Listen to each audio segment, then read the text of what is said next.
All right, so remember how I told you that the starter kept going after I let off on the ignition switch, to crank it over and start it.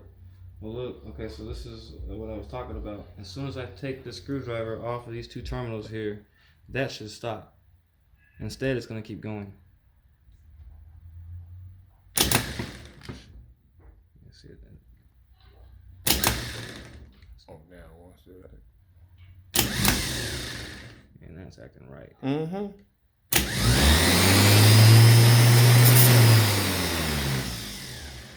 See there? I'm gonna try it again real quick.